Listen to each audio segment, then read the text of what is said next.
Good afternoon. We're live from the United Nations. I want to begin.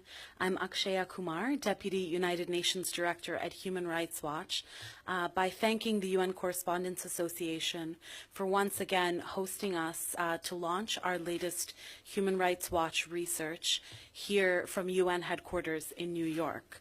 It's my pleasure to be accompanied by our emergencies researcher, Jonathan Pedno, and our Executive Director of the Africa Division, Mausi Shegun, who will be speaking to our findings related to the worrying situation in Cameroon's Anglophone regions. Without any further ado, especially because we've been delayed by half an hour, thank you for tuning in, and thank you to those who are watching on Facebook Live. I'd like to turn it over to Mausi to set the context and set the stage for the event. Thanks, Akshaya, and thank you, everyone, for joining us this afternoon. As many of you in the room know, that since late 2016, we have seen the Republic of Cameroon, a hitherto oasis of stability and peace in the Central Africa region that has been bedeviled by civil wars in neighboring countries like Chad, in Central Africa Republic, and the Congos, suddenly begin to degenerate into a crisis of its own. What initially started as civil protests, largely peaceful, by lawyers, teachers, students, in this multicultural country. The protests were about the perception of marginalization and discrimination by the authorities in Yaoundé. Unfortunately, these protests and demonstrations, which are protected rights under international law, they were met by very heavy-handed response by the Cameroonian authorities. This fueled the anger of local people in Cameroon's northwest and southwest regions. And soon, there began an agitation for the region's independence. I mean, this is a pattern that we have seen almost everywhere else. In our work in Africa, across the world, where we document over and over every time that government employs violence in response to civil action, it inevitably invites corresponding violence on the part of non-state actors. This is why we're here today. In less than 2 years, that situation has degenerated. And we, Human Rights Watch,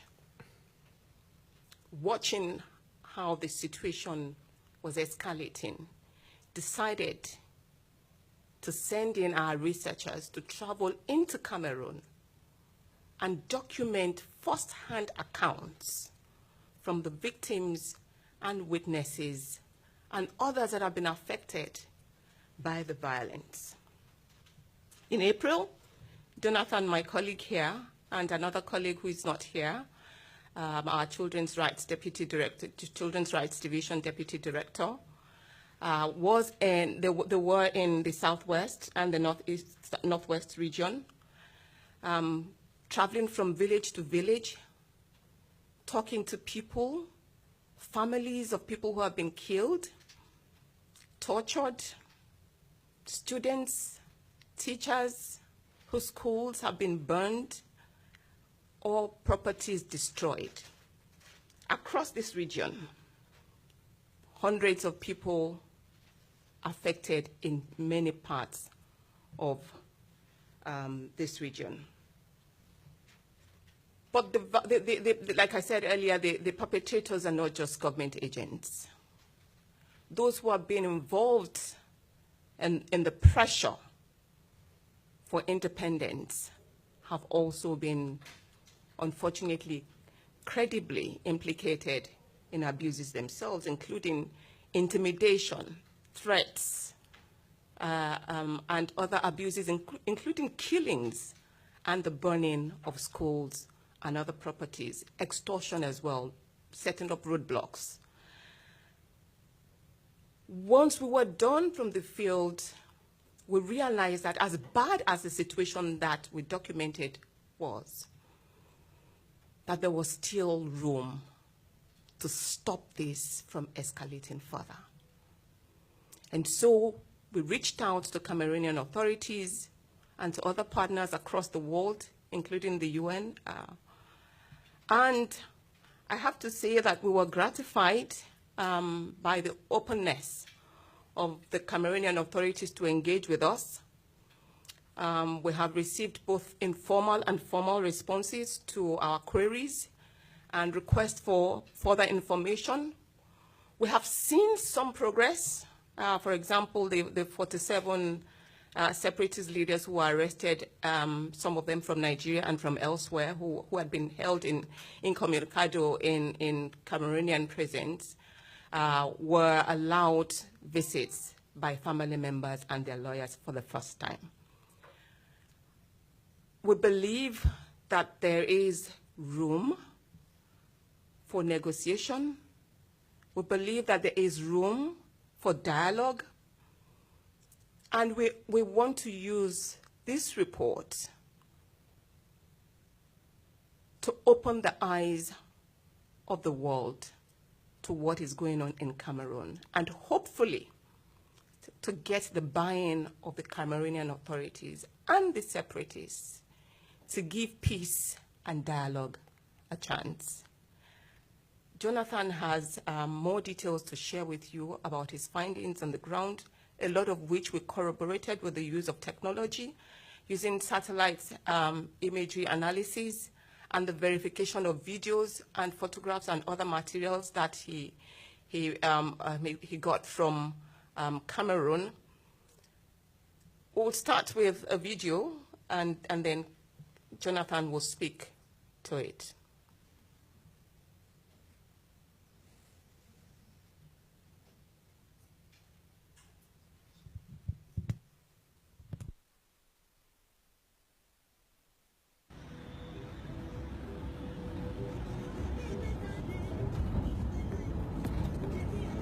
There's a crisis unfolding right now in the western regions of Cameroon. It was on the 1st of October when gendarmes just came in, started beating us, destroying things in my house, and gave me this mark on the hand. Since then I feel terrible. I hate to see any gendarme, anybody in uniform.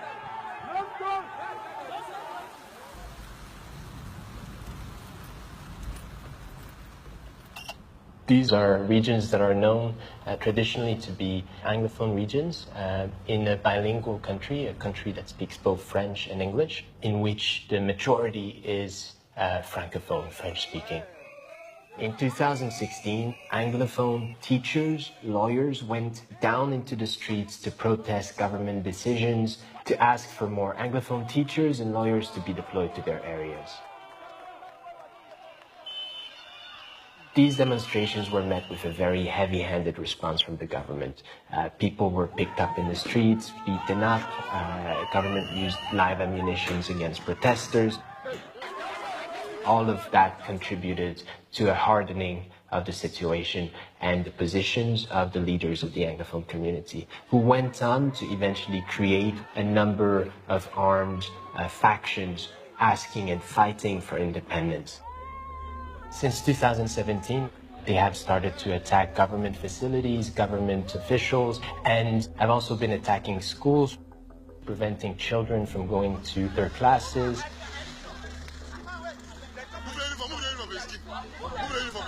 We have had cases of security forces being beheaded, being killed in atrocious manners. All of this in order to make it difficult for the government to hold control over this area. The driver of the car and the driver from Wabani.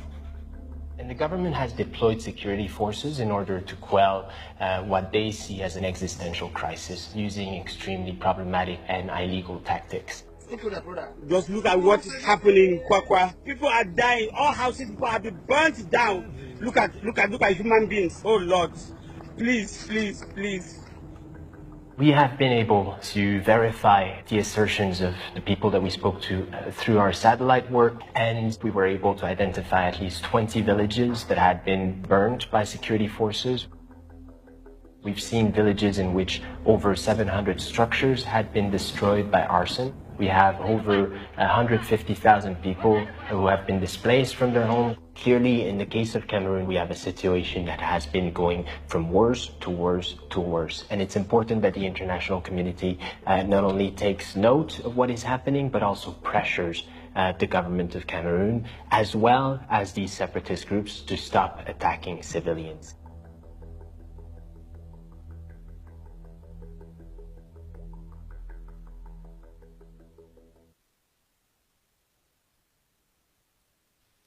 Thank you.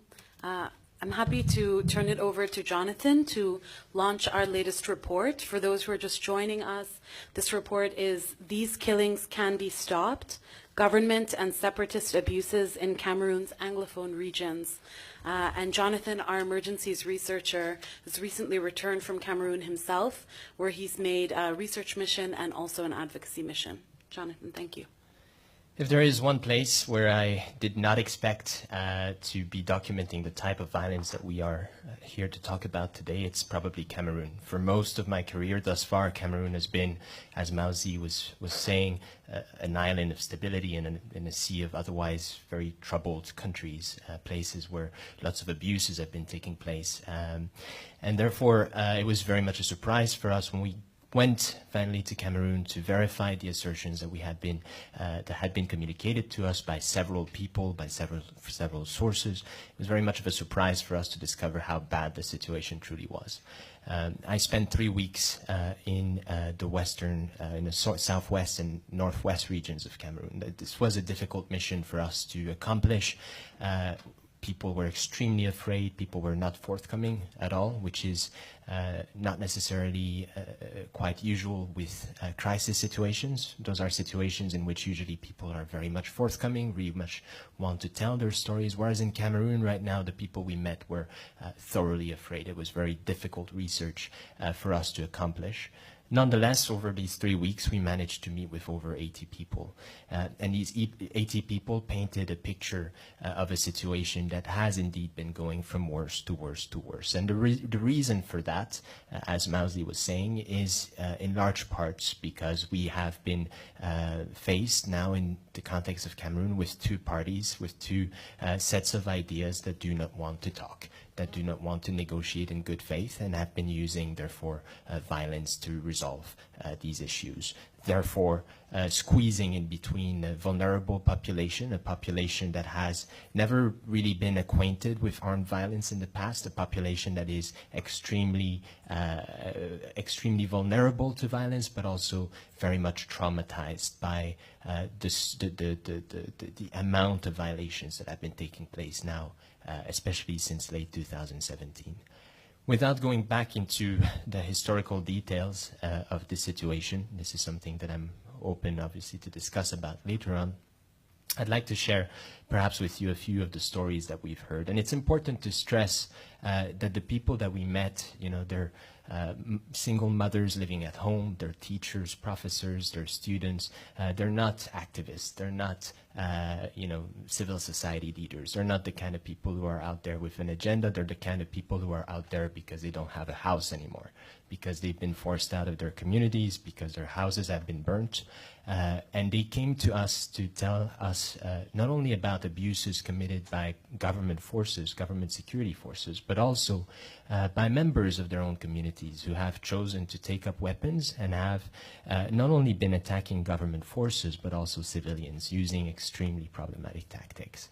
Just an example of that. I mean, for the last 2 years now, you have tens of thousands of children who have been unable to get to school. What is the reason for that? The reason for that is that you have armed people and very extremely minded people who have decided to prevent schools from resuming in the region. The goal for that is to make the region ungovernable. They've been attacking francophone schools, bilingual schools, anglophone schools, religious schools, state schools, name them. There's at least 58 schools that have been attacked thus far, and that's according to UNICEF. We ourselves documented at least 12 attacks on these schools. And the general pattern is, people, children, teachers would go to school in the morning and then they would find a part of the buildings destroyed because, arson had been committed. We've also spoken to principals and teachers who told us that they had been receiving written threats, leaflets left in the schoolyard in front of their homes saying, if the school resumes, we might attack your school. If the school resume, do you really want us to come and burn it? We've had examples on social media. We've seen some of those leaflets, some of those threats. Those are absolutely non-permissible actions by any group whatsoever.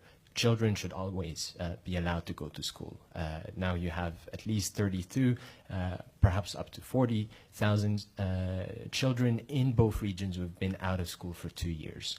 And, despite the government's attempts at maintaining the exams, for instance, this year we've still seen threats of violence by armed separatists against children, against their relatives.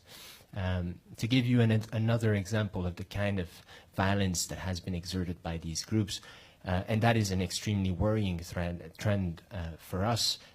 We met with francophone Cameroonians who live in those areas in the southwest, people from an ethnic group called the Bamileke, who are very much present in both regions. And they explained to me how they had been singled out within their own community by some of these groups, some of these more extreme factions, taken to the bases, beaten up, asked for money. They were accused of supporting the government, and eventually they had to flee. They had to flee because life was made unbearable by the presence of these armed groups operating in those areas. Those are armed groups that have also been extorting money out of people, that have been kidnapping civilians, that have been kidnapping state workers. So this is obviously not only a security threat, obviously, for the government of Cameroon, but also increasingly a threat for civilians living in those areas. Now the problem, and that's really the problem, because ultimately in a situation such as this one, the government of Cameroon still has the primary responsibility for protecting civilians.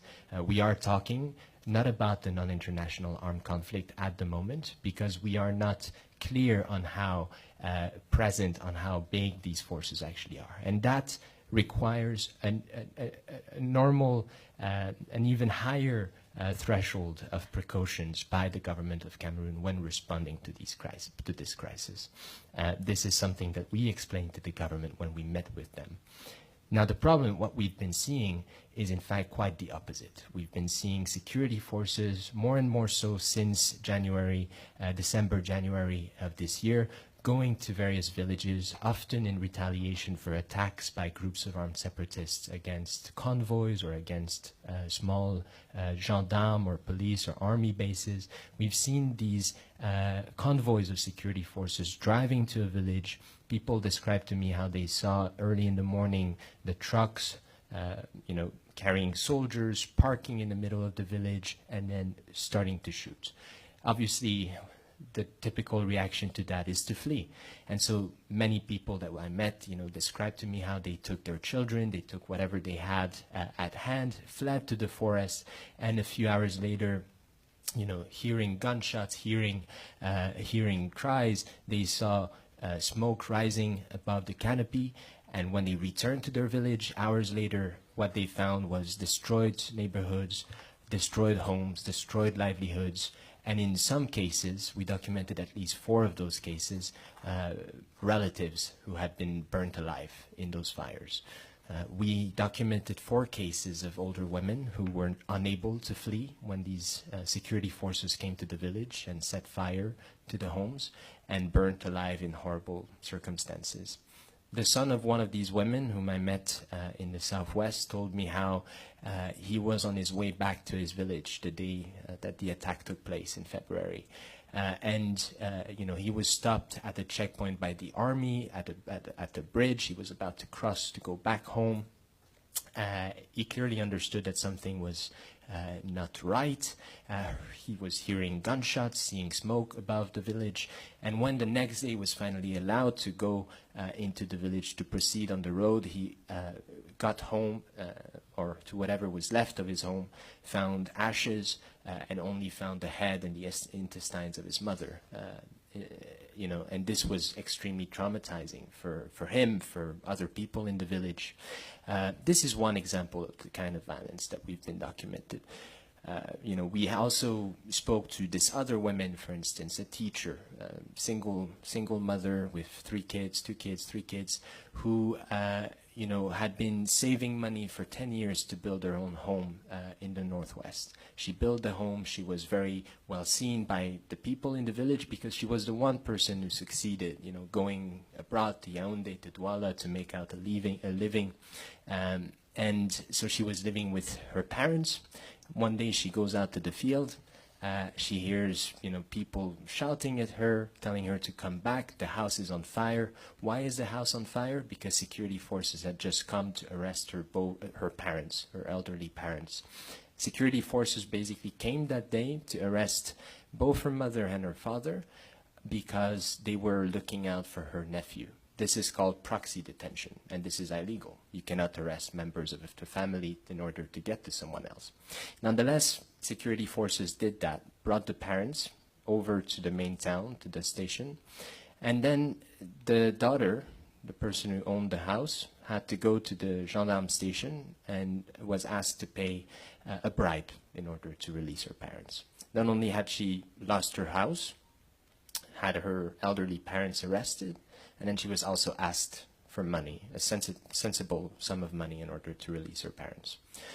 So those are examples of the kind of violence that is now creeping in the region, in Cameroon. Again, this is a country that was known for its stability, a multicultural, bilingual country, one that was key and remains key for security in the region.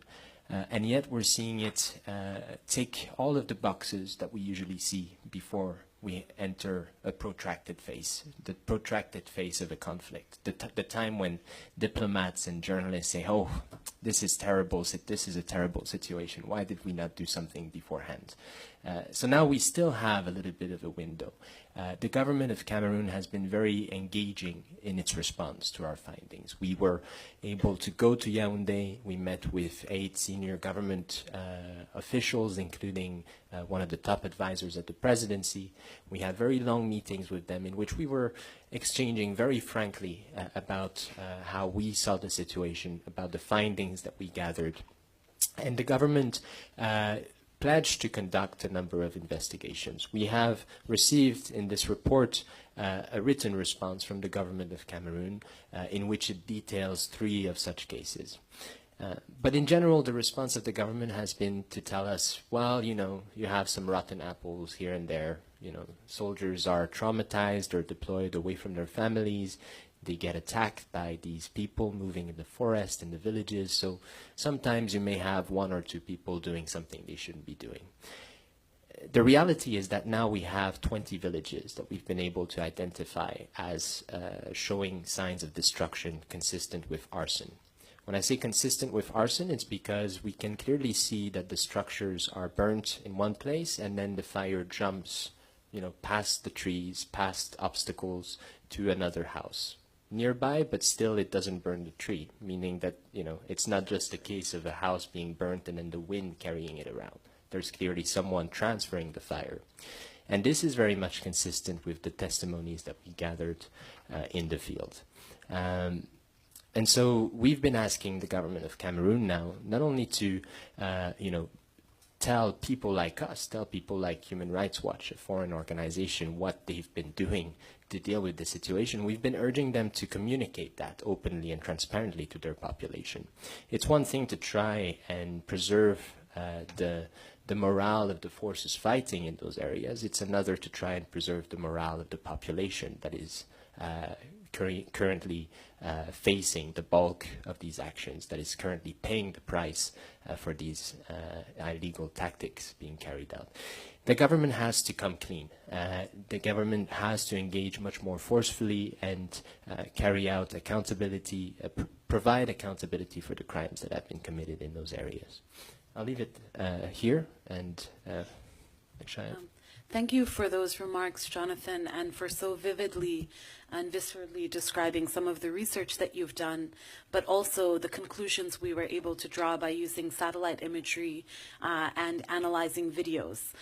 Before I open it up to questions from the press corps who are assembled here, I wanted to make one point, which I think comes quite clearly from what both Jonathan and Malsi have said, which is, as the title of this report says, these killings can be stopped. We at Human Rights Watch believe that this is a case for prevention, and here at the United Nations we often hear talk of prevention, but very little action on a situation like Cameroon.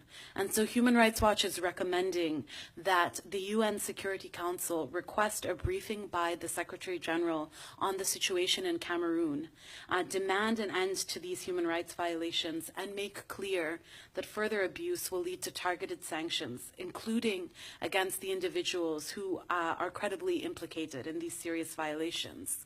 We also flag that the Human Rights Upfront agenda, which was launched by Ban Ki-moon but has been endorsed by Secretary General Guterres, requires looking at situations like Cameroon, including at the country team level, to prioritize human rights protection in the Anglophone crisis response.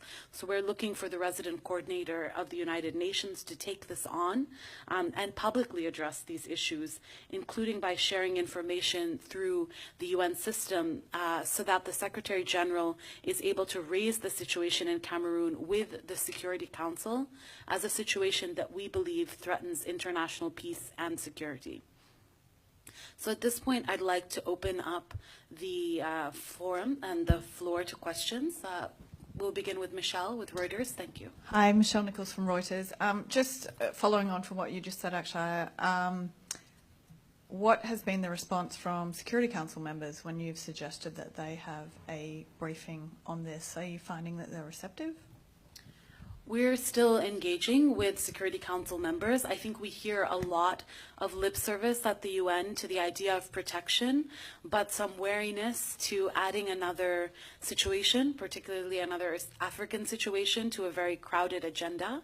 As Jonathan said, many believe that Cameroon is an island of stability within a very difficult region. But I think what this report's findings show is that that stability is at risk and that many people are already facing a significant threat.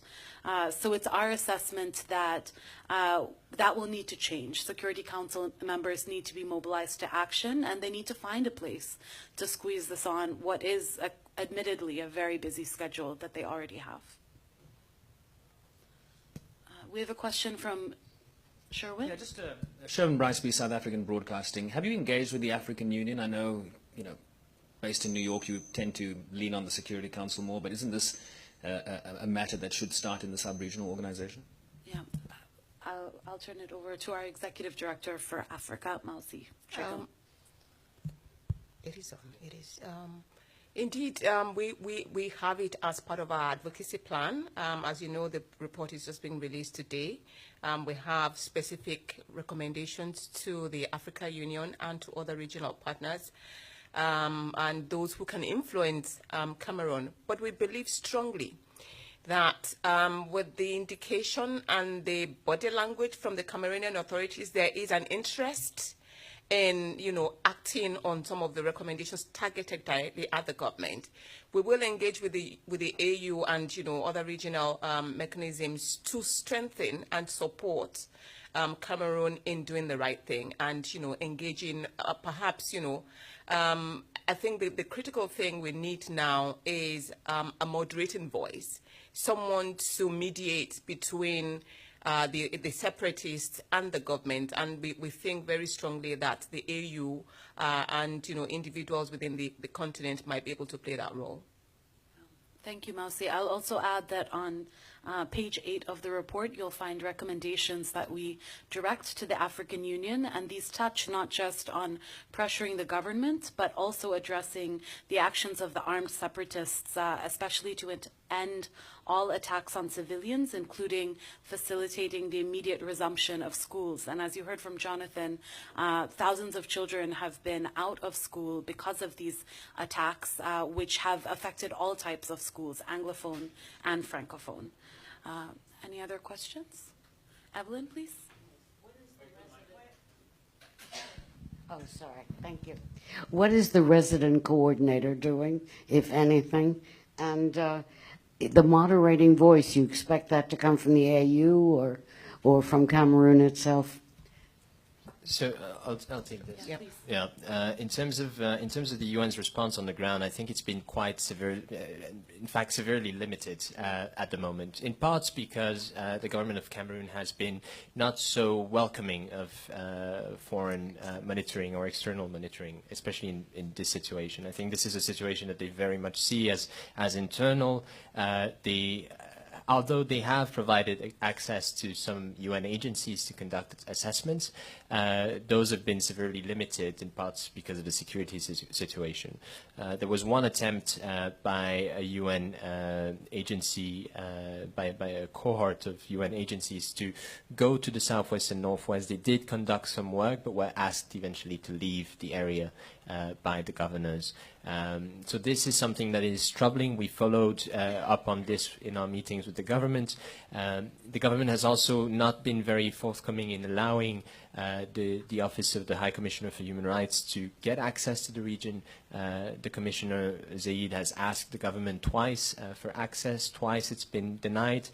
In conversations I've had with government officials, I've been told that this issue was under study and that they would soon respond. We're obviously urging the government to do that because by allowing external actors, they will be able to themselves get a better view of what is happening, including in areas that they now can potentially not really access.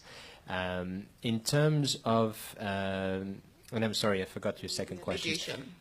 Yes, in terms of mediation, I think we're at the junction now where the actions of the government, and specifically the arrest of the 47, the earlier arrests of other leaders, have left a lot of political space for the more radical voices to take hold in the Anglophone community. Now we have Anglophone leaders who, by and large, are extreme in their comments, in their stances, in their narratives. They want independence, and that makes it very difficult, obviously, to enter into mediation if, on the other hand, the government is not ready to discuss those issues.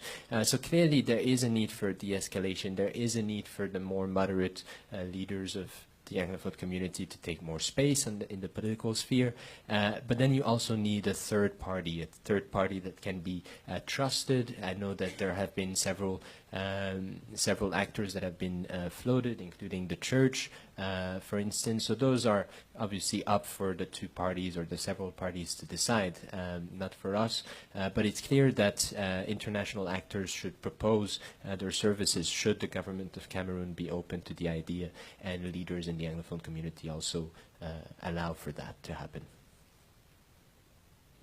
Yes, please go ahead. Thank you. Siapak from Scan News. My question is a bit general. Do you think the human rights from 20 years ago up to now losing to extremism? I'm trying to understand the question, whether we're losing to extremism, whether we're... It's human rights, it's the curve of human rights going down and the extremism is coming up? I mean, I wouldn't say so exactly. Certainly there is a lot more in terms of challenges to human rights values and human rights norms. And extremism, whether it be religious or political or, whatever, form it might take, create a challenge for a human rights response. And you find almost all the time governments resorting to security measures for dealing and which compromise human rights standards and laws as a way of responding to extremism. But I wouldn't say that extremism is taking its place or the place of human rights. I think that without a doubt, the norms have been established. Whether people want to violate them and whether we as the international community want to ensure that there are consequences for these violations, those are different things. So it is the way that we are working human rights that is in challenge. The norms, as a matter of fact, I think almost on a daily basis, you have new resolutions, you have new laws coming into play, responding to situations on ground. But it is the implementation, as always, that has been a challenge, and how we hold people accountable for violations of these norms. And if I may just continue on this note, this is a perfect case to show that the norms actually can be applied. We have an emerging situation, an emerging conflict.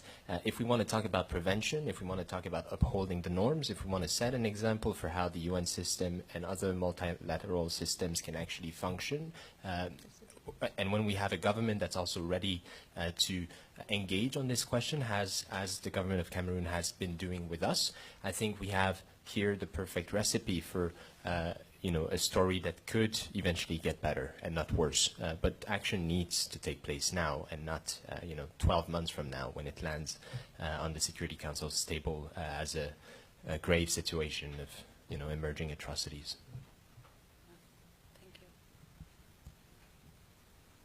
I think I'll just add one thought to that, which is that as a human rights organization, we're always keen to emphasize that extremism or extremist views in and of themselves are part of any individual's right, actually, to express themselves. Problems come when these actions become violent, when you have violent extremism or abusive extremism. And what we're seeing in Cameroon, what's been documented by my colleagues, is instances where separatists have taken actions which then violate the rights. And so it's really about when these two principles come into tension with one another that we have a situation that's a problem. Just say something more on that. Could it be because of the UN is not doing much about human rights, so is that enforcing it as it should be?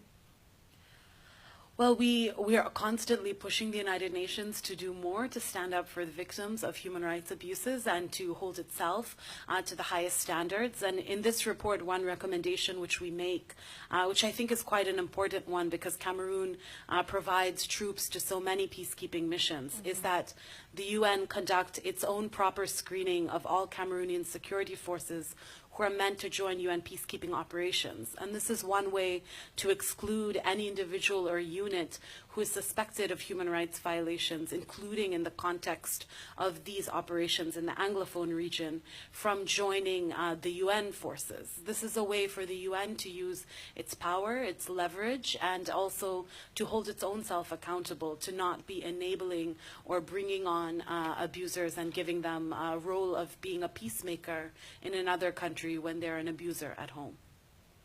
Are there any other questions? Any journalists with any questions? Tell me, why is it happening? What's happening? Why? Why is it? I think this is a situation that is happening because we have at the moment two parties, two groups, two views of the world that do not coincide and do not want to actually talk with an open mind. We have had, again, demonstrations, peaceful demonstrations in 2016 and in 2017 that were repressed. And they were repressed violently by government security forces. And that has pushed people to take harsher, harder measures to combat what they see as a status quo that doesn't work for them. Now, every time the government attacks civilians and does not follow up, sorry, let me rephrase that, every time government security forces attack civilians and does not follow up by providing proper, transparent accountability, you are creating a new soldier in this war. And I've met so many people on the ground who told me, you know, if I had a gun, tomorrow I would be out in the bush. And that is extremely worrying to hear. So, you know, I think what is missing out here is transparency and open-mindedness. Bearing both of these factors, but bearing both, I think we'll have a crisis that will continue to get worse. I'm sorry? We don't want to get there. Nobody wants to get there. We don't want to get there. And I think that, you know, like Jonathan said, the question is about providing a platform for addressing grievance. There is grievance. People are agreed. It started very mildly. As you would find, you know, when you read the report about the historical factors that led to this, there were peaceful protests at the beginning. And that could have led to some concrete resolutions on both sides. If, you know, I think that the government going in to shoot into the crowds, to arrest people, to kill protesters, to shut down the internet, it was introducing violence into what could have been a dialogue. And that's why we're here today, and we can't stop it. That's the title of the report. These killings, this violence can be stopped. All right. Thank you. I don't see any further questions for the panel. Yeah, has a question. So I'd like to acknowledge a gentleman from the delegation of Cameroon to take the floor.